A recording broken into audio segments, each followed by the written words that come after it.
Quería hablarles en esta mañana algo de la familia espiritual. Quería hablar sobre la familia de la fe. Y voy a compartir nuevamente un tema que habla justamente del valor del encontrar apoyo, o las redes de apoyo, ¿no?, en la vida de todos nosotros. Vamos a buscar un texto que está en San Juan, capítulo 20. San Juan, capítulo 20. Y les decía que quería comentarles o compartirles algo. Vamos a leer entonces San Juan 20, 19. Dice la palabra: cuando llegó la noche de aquel mismo día, el primero de la semana, estando las puertas cerradas en el lugar donde los discípulos estaban reunidos por miedo de los judíos, vino Jesús y puesto en medio les dijo: paz a vosotros. Y cuando les hubo dicho esto, les mostró las manos y el costado, y los discípulos se regocijaron viendo al Señor. Entonces Jesús les dijo otra vez: paz a vosotros, como me envió el Padre, así también yo os envío. Y habiendo dicho esto, sopló y les dijo: recibid el Espíritu Santo. A quienes remitiereis los pecados les son remitidos, y a quienes se los retuviereis les son retenidos. Pero Tomás, uno de los 12, llamado Dídimo, no estaba con ellos cuando Jesús vino. Le dijeron pues los otros discípulos: al Señor hemos visto. Y él les dijo: si no viera en sus manos la señal de los clavos, y metiere mi dedo en el lugar de los clavos, y metiere mi mano en su costado, no creeré. 8 días después, estando otra vez sus discípulos dentro y con ellos Tomás, llegó Jesús, estando las puertas cerradas, y se puso en medio y les dijo: paz a vosotros. Luego dijo a Tomás: pon aquí tu dedo y mira mis manos, y acerca tu mano y métela en mi costado, y no seas incrédulo, sino creyente. Entonces Tomás respondió y le dijo: Señor mío y Dios mío. Jesús le dijo: porque me has visto, Tomás, creíste. Bienaventurado los que no vieron y creyeron. Muy bien, vamos a leer hasta acá. Cuando leemos la historia de este hombre, de este discípulo Tomás, y lo que él vivió en aquel momento, quizá leyéndola superficialmente no nos damos cuenta, pero evidentemente en aquel momento de crisis para él, en aquel momento donde había tanta confusión en la vida de él, la familia de la fe fue fundamental. El hecho de que él no estuviera solo, sino que estuviera con sus compañeros, evidentemente fue un factor fundamental en su vida. Y es muy importante, aunque a veces quizá no tenemos plena conciencia, el valor de la familia de la fe en nuestras vidas. Los lazos familiares no se establecen solamente o únicamente por sangre cuando nos casamos o a través de los pasos legales que da toda persona cuando contrae matrimonio. Los hijos, el matrimonio, no son la única manera o no es lo único con lo que contamos para poder llegar a tener relaciones significativas en nuestra vida.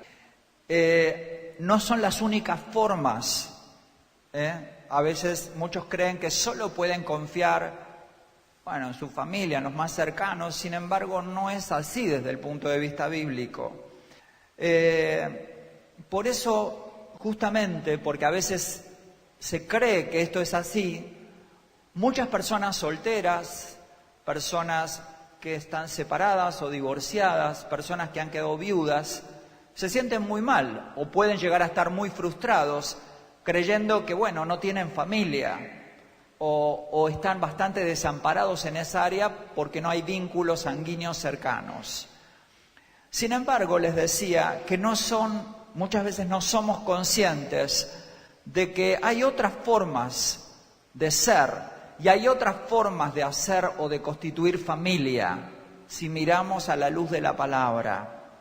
En la Biblia tenemos muchos ejemplos de familias que se han formado que van mucho más allá de los vínculos biológicos. de los vínculos normales, ¿no? De lo que es un padre biológico o hermanos biológicos. Digamos, hay vínculos que van mucho más allá de esto. Y como decía recién, no solo la amistad, no solamente la consanguinidad, es decir, provenir de la misma sangre, ni las cuestiones legales nos dan relaciones significativas. También, a través de la amistad, a través del compañerismo, a través de la solidaridad, a través del compromiso, podemos llegar a tener relaciones y vínculos muy fuertes y muy significativos en nuestra vida, obviamente tan importantes para la vida de tantas personas. Hay muchos factores que la Biblia nos enseña, como estos que mencionaba: solidaridad, fe, compromiso, que pueden llegar a darnos vínculos con otras personas evidentemente muy fuertes y muy poderosos. Factores que nos pueden unir poderosamente en nuestra vida. Muchas veces los lazos familiares tradicionales fallan. Muchas personas a veces vienen o provienen de situaciones y de familias donde los lazos tradicionales han fallado, donde hubo problemas a nivel matrimonial de los padres, o donde ese vínculo estuvo bastante ausente o desdibujado, o justamente a veces hay casos donde los vínculos son prácticamente inexistentes. Y es justamente en esas situaciones donde también y sobre todo los lazos de la familia de la fe pueden llegar a cumplir un rol fundamental. Y todos nosotros como cuerpo de Cristo somos llamados de alguna manera a ser parte, ¿no?, de aquellos que somos parte de la familia, obviamente espiritual, de aquellos que están en situaciones de mayor riesgo. Si vemos el caso de la palabra, el vínculo entre David y Jonatán, que dicen que eran más unidos que dos hermanos biológicos, ¿no? No eran hermanos biológicos, pero estaban más unidos que dos hermanos biológicos. El caso de Ruth y Noemí, su suegra, que bueno, ella podía haberse quedado para volverse a casar, pero dice que quedó adherida a su suegra, se vinculó profundamente con ella y no quiso dejarla de ninguna manera. Y quizá el caso más obvio, que es el caso de Jesús con sus 12 discípulos, constituyen ejemplos muy claros de los lazos, como decía, tan fuertes que pueden darse a nivel de la vida espiritual o de la relación que tenemos como cuerpo de Cristo. Por tal motivo, la palabra de Dios, les decía, nos da ejemplos de estas familias que fueron no familias de sangre, sino familias por elección. Eligieron estar juntos, eligieron unirse, eligieron comprometerse, y esto fue muy saludable para la vida de estas personas. La Biblia habla de la iglesia como la familia de la fe. Decía allí el libro de Gálatas que hagamos bien a todos, especialmente habla de la familia, que lo hagamos con la familia de la fe. Y habla de familia, y habla de este concepto tan fuerte y tan importante para la vida de todo ser humano. Por eso no hay ningún creyente, ninguna persona que realmente haya aceptado a Cristo en su corazón, desprovisto de familia, porque si aceptó a Cristo ahora tiene una familia espiritual. Y es importante que podamos aprender a incorporar a esa familia a nuestra vida. Ningún cristiano está condenado a la soledad, porque es parte de un cuerpo y está relacionado con otros, ¿no? Donde también pueden surgir conflictos, diferencias, problemas, como en cualquier familia. Pero la familia de la fe obviamente puede ocupar un lugar fundamental en sostenernos. Dios nos saca de la soledad y nos pone en comunidad. No nos quiere solos o aislados, nos quiere unidos. Nos saca de la orfandad, de alguna manera, de esto de estar solos, para ponernos en el contexto de una familia. En la enseñanza de Jesús, Él habló de este tema también en una oportunidad. ¿Se acuerdan cuando su familia biológica lo vino a buscar? Allí en el Evangelio de Marcos, capítulo 3.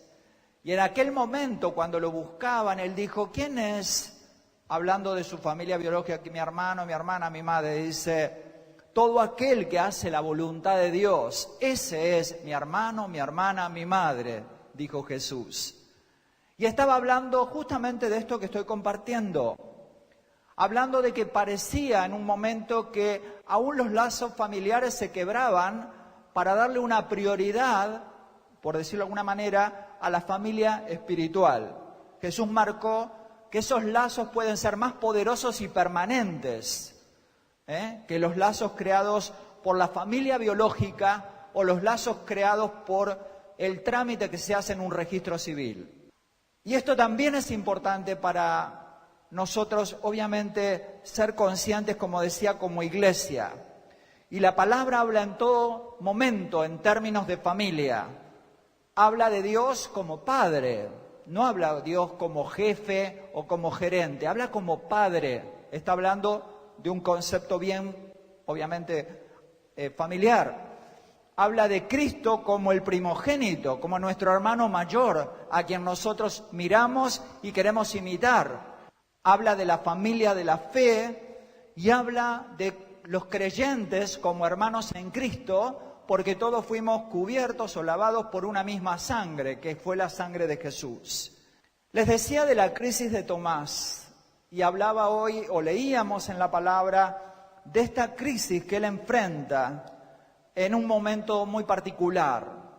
Y quería justamente, hablaba de este tema de la familia de la fe, porque creo que para él fue fundamental que en los momentos de dificultad o en los momentos de confusión que él estaba viviendo, tuvo a su alrededor a aquellos que eran sus compañeros, los discípulos, sus amigos, sus compañeros con los que él siempre se siguió relacionando.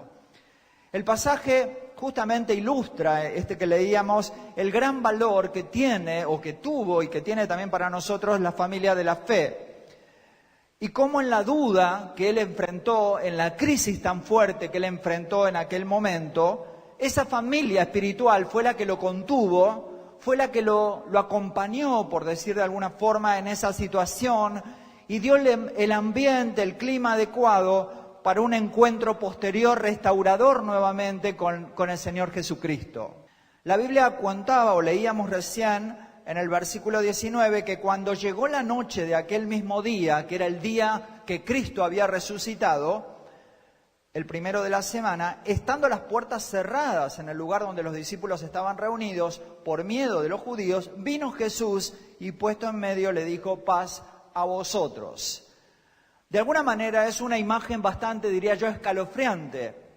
Los discípulos, imagínenselos, escondidos en un lugar por miedo a los judíos, dice la palabra, encerrados en una habitación por miedo a los judíos, de pronto se encuentran con el Cristo resucitado.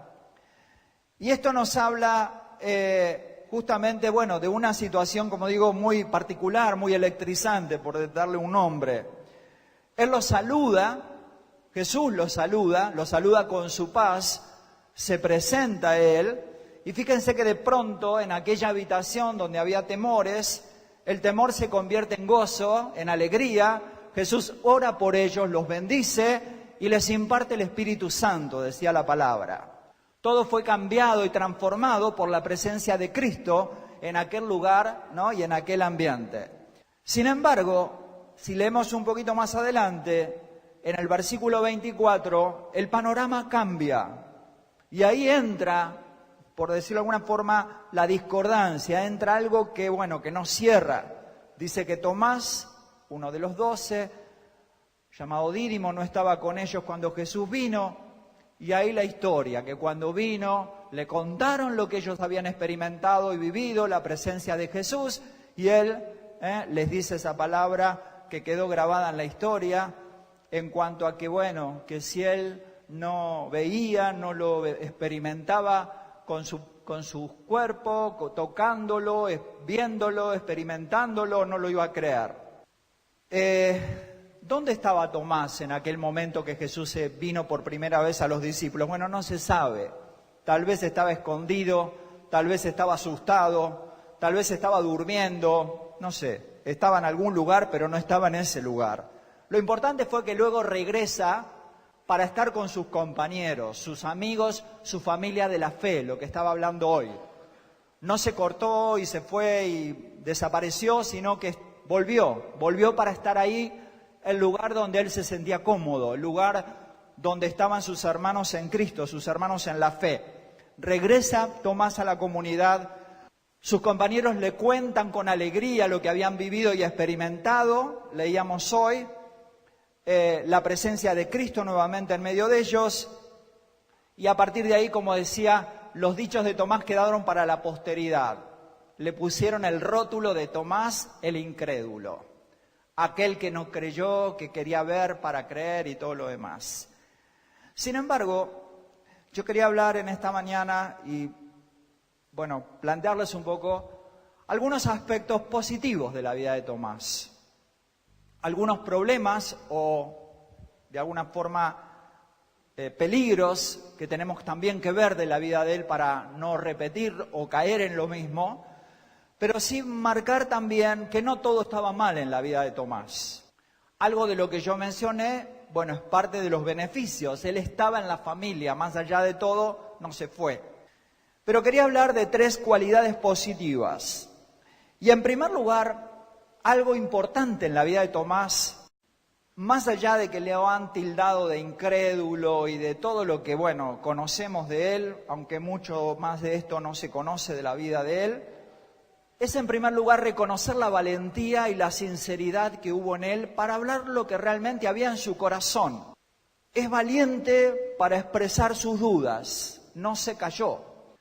Cuando es muy común a veces que las personas se ponen máscaras y tratan de disimular lo que les pasa y por fuera parece que está todo bien, pero por dentro están experimentando un montón de cosas opuestas a lo que manifiestan. Tomás fue una persona transparente, fue valiente, fue honesto. Dijo, no creo, tengo dudas, tengo mis preguntas, tengo mis cuestionamientos. Y saca luz, de alguna forma, esa crisis que él estaba viviendo, saca luz de alguna manera su agonía, su conflicto, y no se acomoda a la opinión de todo el mundo, creyendo que, más o menos trato de quedar bien y digo lo que los demás quieren que yo diga, sino que él, dice, no, miren, yo no creo, yo tengo dudas, tengo cuestionamientos. Habla y no calla, y creo que esto es positivo. ¿Por qué digo que esto es positivo? Porque todo proceso de cambio en la vida de todo ser humano parte de que la persona pueda hablar y ser verdadera en lo que manifiesta. El primer paso de todo proceso terapéutico, de todo proceso de cambio, tiene que ver con que la persona justamente pueda hablar o de alguna manera expresar lo que hay en su corazón, lo que está viviendo, lo que lo está afectando, lo que de alguna manera lo angustia, lo preocupa, lo carga, lo que decía recién. Tomás habla, no calla, y como decía, esto es positivo. No todo era negativo en la vida de él. La duda, aunque es incómoda, puede ser un integrante también de la vida de fe de toda persona. La duda puede ser algo que en algún momento puede ser, como decía, por periodo, no toda la vida, obviamente, pero por momentos puede ser parte de crisis o de situaciones que no entiendo, que debo resolver, pero que aún me pueden llevar a una fe más fuerte y más genuina, como seguramente pasó en la vida de Tomás. Creo que es normal y necesaria, porque muchas veces es la antesala de una fe más poderosa, de una fe de mayor convicción, de mayor seguridad. Y hablando de este tema de la duda, es muy fácil al hablar de esto, hablar de los adolescentes, por ejemplo, porque el adolescente es una etapa, o la adolescencia es una etapa donde la duda se presenta muy permanentemente. Las personas están terminando de desarrollar su cerebro, empiezan a tener un pensamiento más adulto, y en tener ese pensamiento más adulto empiezan a cuestionarse un montón de cosas que antes, siendo niños, no se cuestionaban. Y empiezan obviamente a dudar de mucho de lo que le enseñaron sus padres, de lo que le enseñaron aún sus maestros de escuela dominical. Y uno se pregunta, ¿qué le pasa a este muchacho o esta niña que antes era obediente y todo parecía que lo hacía bien o respetaba todo y ahora cuestiona todo. Bueno, es parte de ese proceso de transformación que está viviendo y que lo va a llevar finalmente a la vida adulta. Los adolescentes dudan de Dios, dudan del diablo, dudan del presente, aún dudan de su futuro y de muchas otras cosas. Dudan de las enseñanzas que le han dado sus padres, dudan de las enseñanzas de la iglesia y cosas por el estilo. Por eso es necesario que esto pase, porque sabemos que en esa etapa de la adolescencia las dudas finalmente los llevarán a que él termine teniendo sus propias convicciones, sus propios valores, sus propias creencias, y esto lo determinará para la vida adulta. No quiere decir que él va a rechazar todo lo que vivió y aprendió antes, sino que lo va a poner a prueba, lo va a dudar, pero luego, una vez que lo incorpora, seguramente lo va a hacer parte de él y no lo va a dejar más, por mucho tiempo. Por eso es tan importante entender que la duda puede ser un ingrediente de la vida. Pero no solo en la adolescencia, la duda puede reaparecer, como hoy decía, en algunos momentos en la vida aún de un adulto y de un creyente adulto también. No porque estamos en un continuo cuestionamiento y duda de todo, sino porque a veces necesito replantearme mis creencias, replantearme determinados temas, replantearme determinadas formas de ver la realidad, porque el mundo cambia. Y aunque la Biblia obviamente siempre es la misma y no va a cambiar, hay cosas que tenemos que ir modificando porque el mundo cambia y la realidad cambia y bueno, las formas de ser y de pensar se van también, como decía, cambiando y modificando. Tomás, en primer lugar, fue valiente porque él habló lo que había en su corazón. Nosotros obviamente sabemos bien esto en Desafío, donde vemos que el joven que empieza a ser honesto y sincero y quiere salir adelante, bueno, generalmente habla y sabe lo que le pasó, por qué hizo lo que hizo y empieza a encontrar la salida a su problema con la ayuda del Señor. El primer paso siempre va a ser la autenticidad. En segundo lugar, algo que yo planteaba recién de Tomás y que también fue una virtud en él, que Tomás no sufre solo. Tomás sufre lo que le pasa, su agonía, su duda, sus miedos, en familia, en comunidad. No se aisló, no se alejó, no prefirió quedarse solo, sino que dijo, y bueno, estoy mal, pero vuelvo a estar con los míos, con los que siempre estuve y con los que siempre me han acompañado, como dicen, en las buenas y en las malas, estuvieron a mi lado.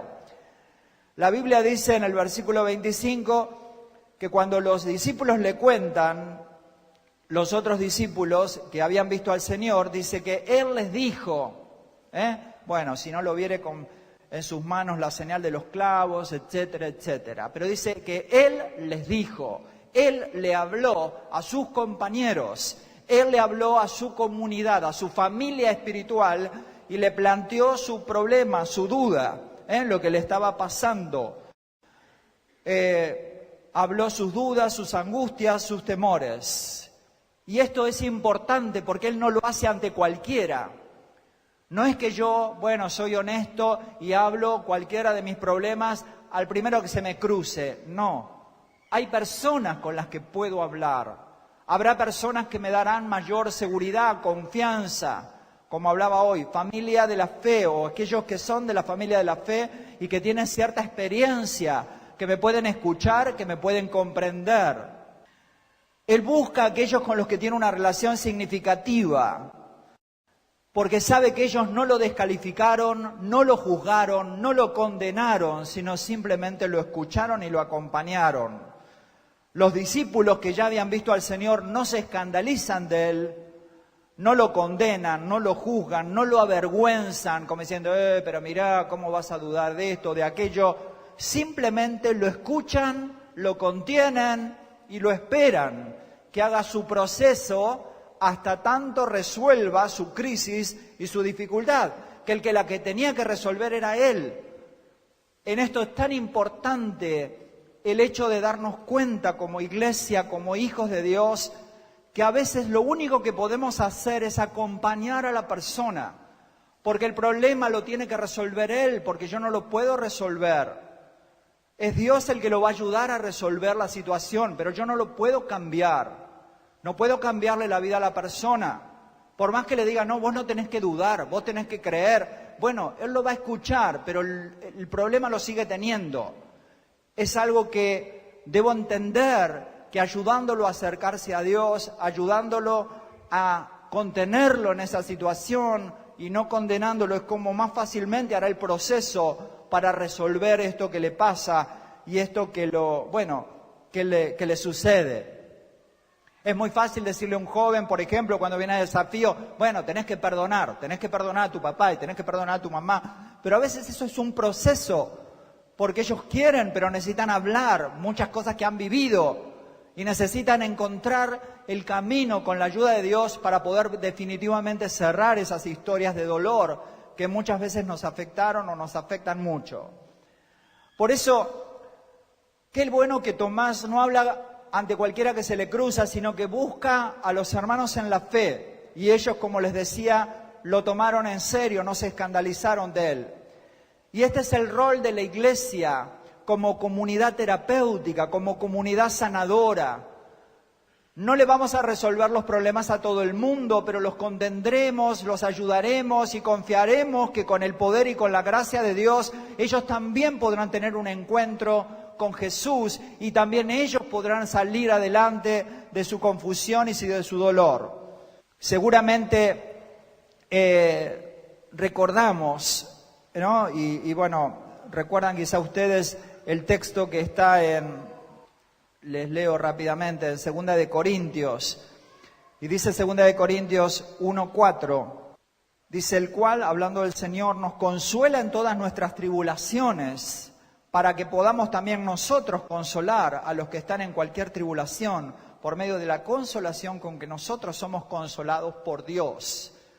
La familia espiritual tiene capacidad de consolar, de contener, de ayudar a otros, porque ella, en primer lugar, fue consolada, bendecida y restaurada por la gracia del Señor.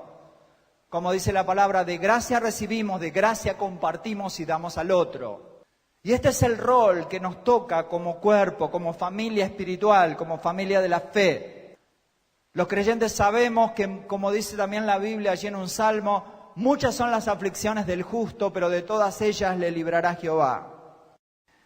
Y en tercer lugar, otra virtud. Hablé de dos, voy a hablar de la tercera. La tercera virtud de Tomás, que fue un hombre perseverante. Si leemos más adelante en el pasaje que recién leíamos o que hoy leíamos en el Evangelio de Juan, decía allí el versículo 26 que 8 días después estaban otra vez sus discípulos dentro y con ellos ahora sí Tomás. Y llegó otra vez Jesús, estando las puertas cerradas, y se puso en medio y les dijo: paz a vosotros. Pero dice que 8 días después estaban allí otra vez juntos y Tomás estaba ahí con ellos. La perseverancia es otra cualidad fundamental. No hay que descartar rápidamente a aquellos que luchan con algún problema, porque en algún momento van a encontrar la salida. Fíjense que a Tomás estaba allí en medio de ellos, con sus mismas dudas, con sus mismos problemas, con las mismas interrogantes que tenía una semana antes u 8 días antes, cuando ellos hablaron con él. Estaba ahí lleno de dudas y preguntas, pero presente. ¿Qué nos pasa cuando tenemos un problema, una duda, un cuestionamiento? Bueno, generalmente la gente se va, se aleja, me corto, no me gusta, cuestiono, hago conflictos, genero problemas. No todos, pero mucha gente normalmente sale. Y no nos damos cuenta que es en la iglesia también donde nos sanamos, donde perdonamos, donde nos restauramos, donde tenemos ese espacio para también a veces no estar tan bien, pero seguir siendo acompañados. Tomás tenía todos sus problemas, pero seguía presente allí, en medio de ellos. Todavía no tenía las respuestas, y esto nos habla de que justamente ninguno de los 12 le había podido, de los 11 que estaban, le había podido contestar las preguntas que él tenía, ninguno lo había podido liberar de la angustia que él traía en su corazón, pero estaban ahí junto con él, acompañándolos. ¿Qué puedo hacer por una persona que perdió un ser querido? ¿Puedo acaso decirle demasiado? No.